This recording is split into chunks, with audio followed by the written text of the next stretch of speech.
Hello, everybody. My name is Bradley Angel. I'm the Director of Greenaction for Health and Environmental Justice. And I'm here today with my Greenaction colleague, Keeley Joe, who's new to Greenaction and is an Indigenous lands organizer with Greenaction. And we're here to talk with Peggy Hoaglin, a real hero, shiro of environmental justice and community health and fighting the forces of evil that have poisoned her community for decades. And we're here to talk about the terrible effects the old Mendocino County, California landfills have had and continue to have on the people of Laytonville, both on the Cahto tribe Rancheria, the Laytonville Rancheria, as well as adjacent neighborhoods, all of whom have been just devastated by the pollution from the landfills and inaction by our government. So with that, I'm going to turn it over to Keeley to get the interview started. Great. Thank you, Bradley.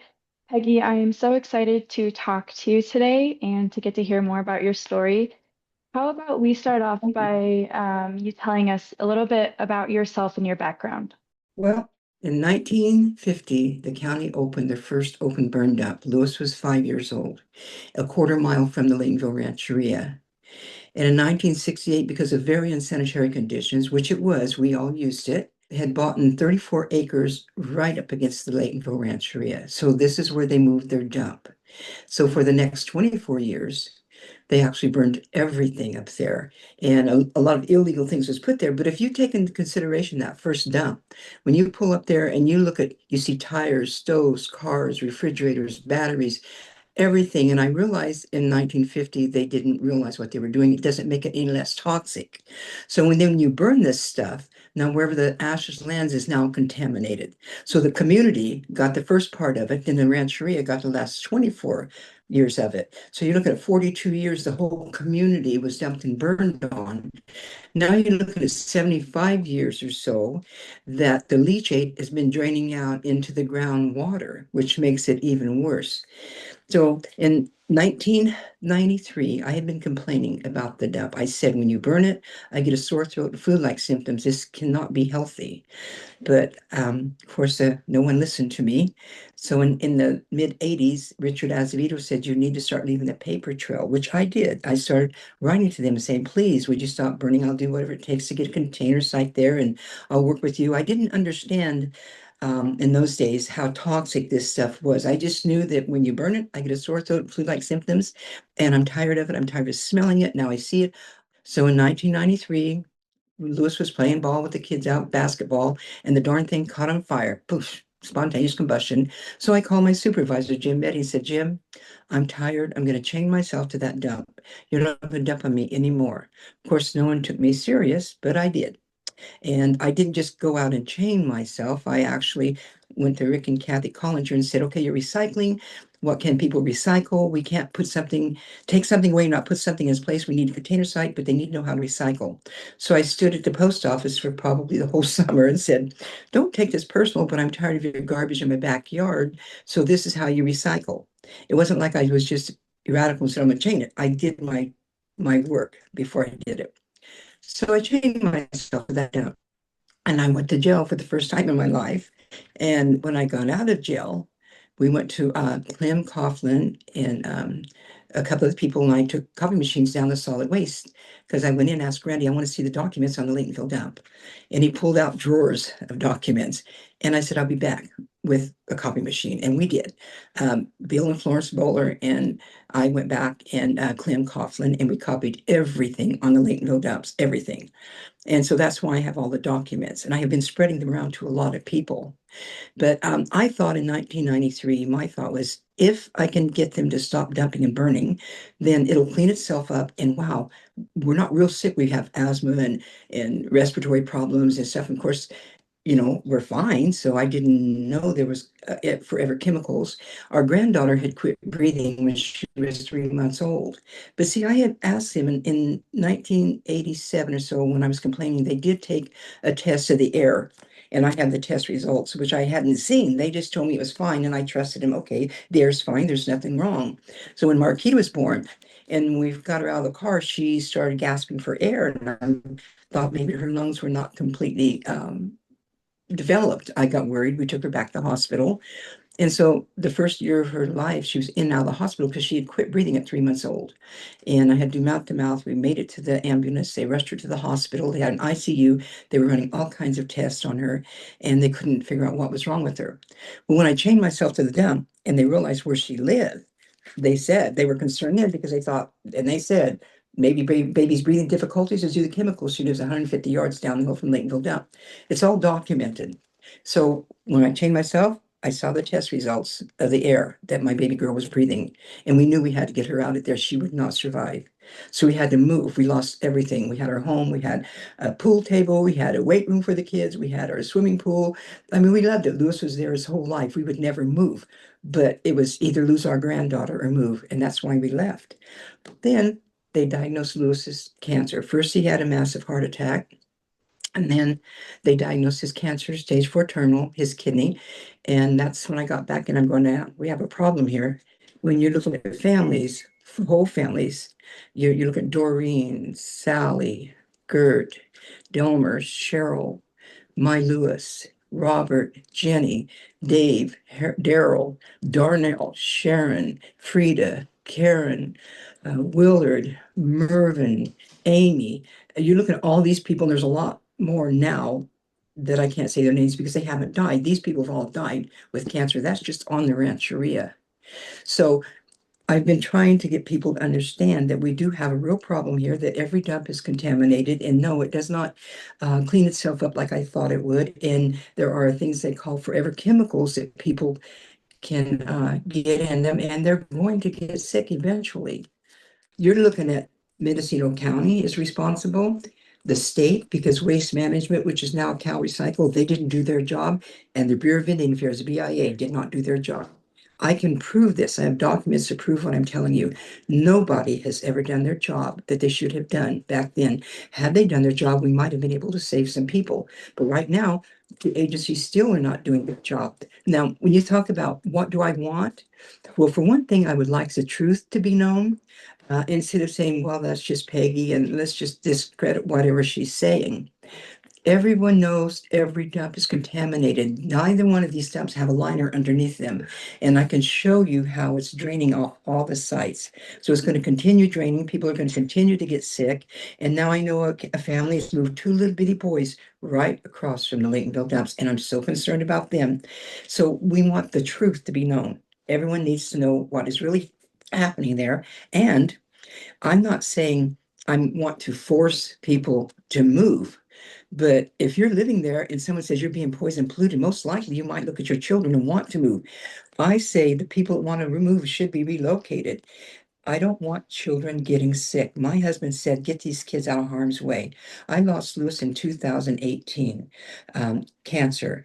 And in 2019, I was at UCSF. They did a brain biopsy and they diagnosed me with an extremely rare brain disease, CNS vasculitis. There is no medical reason I have this disease. And now they tell me that my cancer, my skin cancer, because of the way it is not just from the sun, but it's from arsenic and petroleum products.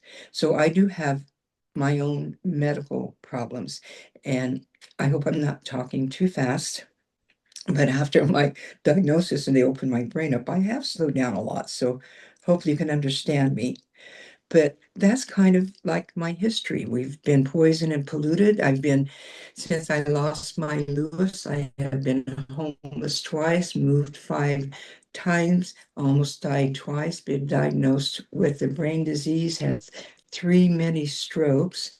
And so I'm just trying to keep afloat and get someone to help do what's right in Laytonville and like Lewis said, get those kids out of harm's way. We're really worried about them. Peggy, thank you so much for sharing all of that. I can see that you put in so much work. I think that's amazing that you're doing this for yourself, for your community, for future generations. And you mentioned Lewis a few times. Could you tell us a little bit more about Lewis? Yeah. Well, Lewis was awesome man. He was 73 when I lost him. Of course, I've known him my whole life. We all went to school together. And he took me out on my 16th birthday, May the 10th, on my 16th birthday, and I've been with him ever since. Married him when I was 17. Louis didn't drink, he didn't do drugs. Very sweet man. He Wow, how can you describe Louis? He was the one that would be like da-dum, da-dum, slower. And he was the only one that could control me, as people would say. There's only one person that can control Peggy, and that's Louis. He had a way about him that he didn't say a lot. He was very quiet, but when he spoke, you listened. And loved his family very much, loved his children and his grandchildren. He did get to meet our first great granddaughter. Actually, we have we have three, but he got to meet two of them. He didn't get to meet the last one. He passed before she was born. And we also have a bench, picnic table where he passed. He chose not to die under the dumps. He said, "Let's go to the coast." That was his second home. And so at Abilene Point is where he chose to pass. And we have a beautiful table there in memory of Louis. And he said that he'd rather go where they used to go in the summer. And it's every part of the summer, they would board their house up and they would go to the coast and they would gather their seaweed and their surf fish, and they would dry it and smoke it. And they would come back to Laytonville and they would unboard their house and they would board their house up again and they would go to Ukiah to Ruddick's Ranch. And this is where they picked hops and grapes. And Louis was always late for school the first week or so because they would get back. That's when the grapes were through. I remember that too. We went to school together. And then they would unboard their house, and that's how they gathered their food. He lived, like he said, the most traditional way that you could live was how he lived in those days. So he was really blessed. His grandfather would sing in the surfish. I know this sounds strange, but he had two little shells. They looked like a fish. And he would hold them in his left hand and he would start chanting and singing. He did kelp. And Louis was just a little fella, Mom said, and he'd get his kelp. And I've got pictures of Alex starting to dance. And Alex would go up and down the coastline dancing and singing to bring in the surfish. And Louis would follow him, bouncing back and forth with his little kelp. Louis was born more traditional, the best way he could in those days, and it stuck with him. You could put me and Louis out in the middle of nowhere, and he would keep me warm, and he knew how to survive. That's my Louis. Your and Lewis's respect and value of family and the land really shine through with the work that you do. And related to the landfill, and because Lewis sounds like a very traditional person, did the landfill impact how he was able to connect to the land? Oh, yes. Actually, right on top of the dump, there was a tree, a big pine tree that he and his grandfather would take a sack up and they get it for kindling, and it drains right through the dump. If you stand on top of the dump and you look over towards Laytonville, it's a quarter mile crows fly to the water, the town water, and the second dump drains right into 10 Mile where the wells are at for the town water. But we used to catch fish. A lot of salmon used to go through there. And the kids would catch it in the summer and they would bring it up to Mom and I would buy it from them. They'd have a little extra cash. And then the last few fish we would buy from them, you put in the pan, it would just turn to mush. And Graham, oh, Lewis's great grandmother. When I married Lewis in 1965, which was 60 years ago, of course, she was still alive. And we would go down the Cahto Creek and she'd pick her, I wish I'd documented it, her little herbs and things, and she'd make her own medicine from, where the creek goes through. And you can't do that anymore. You can't fish there anymore. And you can't pick your medicines. And I wish I had documented it. There's a lot that you can't do there on the Rancheria that before the dump was put there that you could. Lewis's great grandfather hand dug a well in 1933 and he river rocked it. Well, when you start up to the dump, there's a pond and the spring feeds that pond that feeds our well. And it got to where the water was so bad, our dogs would not even drink it. And when I married Louis in 1965, that was, oh, water was great. A lot of people used to come there to get their water, but it did not mess all that up, our wells. It was not good. And Louis used to say to our son, don't get over that way because when your kids drive your Ford trackers over and you come back, then the bottom of the shoe, my daughter's shoes actually got eaten off because she went with her brother up where they played around up there. So yeah, it messed up the land. It went all through the Cahto Creek right behind Sally's house. I have this all on video, by the way. It used to rain really hard in Laytonville. I mean, it's been a drought these last few years, but in 1993, Reverne walked up and videoed the whole runoff and walked through the rancheria, and you could see the garbage and the water coming right through the back of my house, our house. And so I do have all that. Yes, it made a mess on the rancheria. And Dave, one of the elders that sent for Dorothy and I when they diagnosed his leukemia, and I talked to him, and he said, I said, you know why you're sick, Dave? And he goes, yes. He went, put his head, that's how he would answer. He runs right by my house, he said. They were real concerned about what was happening there. And so was Louis. That's why he kept fighting. And he said, when he passed, he said, you know, those don't spit or anyone, Peggy, don't quit. He said, get those kids out of harm's way. He said, at least give them a chance. And can I ask a couple of questions? Okay. So Peggy, Yes. all these decades later, people, as Yeah. you've shared, and you can share some more people in the community, including your family, continue to suffer. But it was just a few months ago that the California Environmental Protection Agency, so-called Environmental Protection Agency, their Office of Environmental Health Hazard Assessment, the acronym is OEHHA, released a long overdue report. And that report that was done for the Cahto tribe confirmed all of our worst fears, that dioxin, the deadliest chemical known to science, is present on the Rancheria. There are no acceptable levels of exposure to dioxin. You don't go out and intentionally make it. It's that, and it's the byproduct of when they burned all that toxic stuff illegally in the open burn dump. So dioxin, PCBs, a wide range of other terrible toxic chemicals. I mean, first of all, what do you think about the findings that were finally released? Was that information ever shared by the government with either the tribe or the neighbors? And have they tested in the neighborhoods adjacent to the rancheria? Because, that pollution is from the open burning. So if you could talk about that, what was your feeling when this report finally came out, had this bombshell information, and has the government finally said, oh my God, we got to do something, or are they dragging their feet still? If you could just address some of that. Well, they're dragging their feet as usual. No, they have not told the people in Lakeville, if they knew what they were exposed to, I think they would be really shocked. No, they have not told anyone anything that they're exposed to. And that's my yard. The Louis live in has a lot of that stuff in it. But no, they haven't. And there's another thing, Bradley, that bothers me is the state allows you to be poisoned at a certain level. This stuff they found, you can't be poisoned at, but they allow people to be poisoned at a certain level of all these chemicals, which I have a list of. And when they test, they find these chemicals at or below state's level. They put non-detected or less than. But even if you found them at and below state's level over a period of time, you're going to be given 5, 10, 15, 20 years of your life because it will affect you.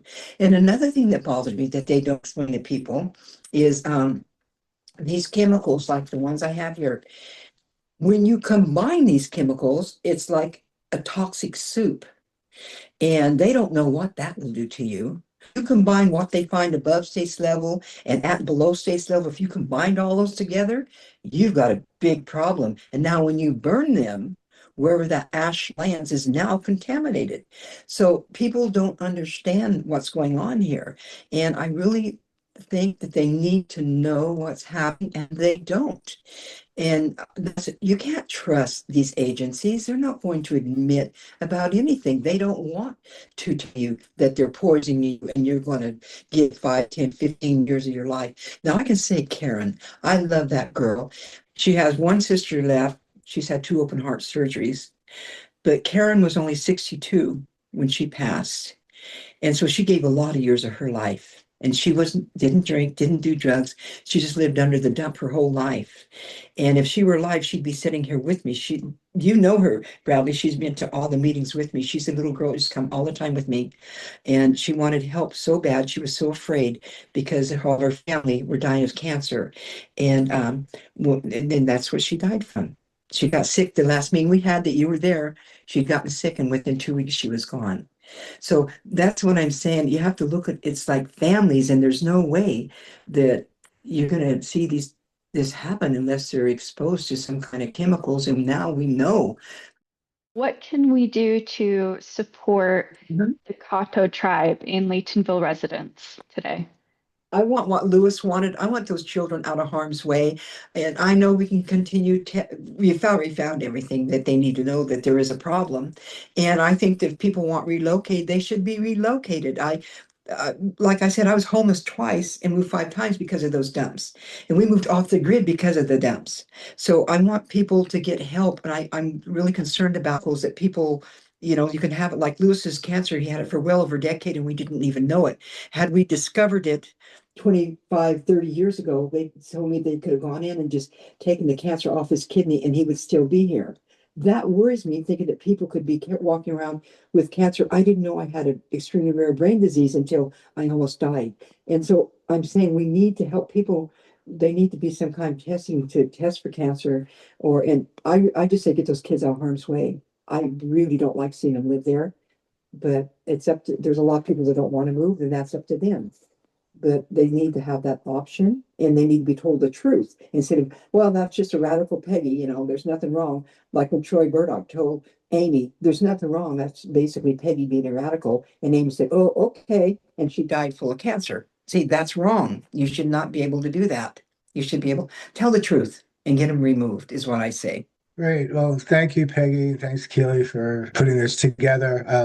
Just for the folks listening, as some of you know, I've been working with communities for decades, more than 3.5 decades. And I've had the privilege of working with communities, urban, rural, and indigenous across this country. I mean, a couple hundred. So I've seen a lot. And I hope we can all work together to support Peggy and her community and help carry out the wishes of her late husband, Louis, who I was honored to know, and promised him that Greenaction would do everything that we could to get people out of harm's way and bring justice and get the truth out.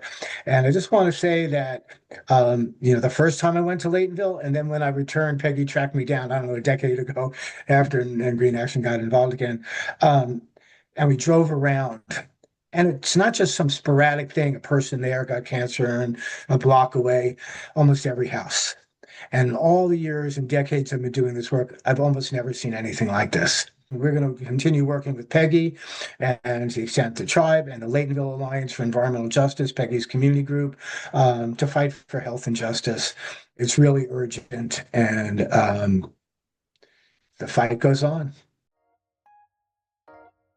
Hey, this is Keeley from Greenaction. If you enjoyed this interview, please consider donating to Greenaction so that we can continue to support residents of Laytonville and other urban, rural, and indigenous communities that have been impacted by pollution and injustice. If you want to learn more, please check out our website at greenaction.org and look below at the links to find our social media pages. Thank you.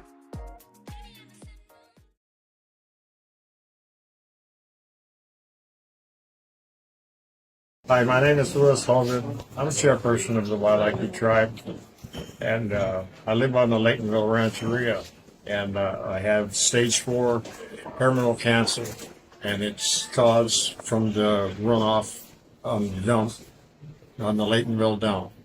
And I just wish that everybody would pitch in and help us get this thing cleaned up, get the kids out from under the dump, and bring them to safety, because I'm not leaving until they're out of there.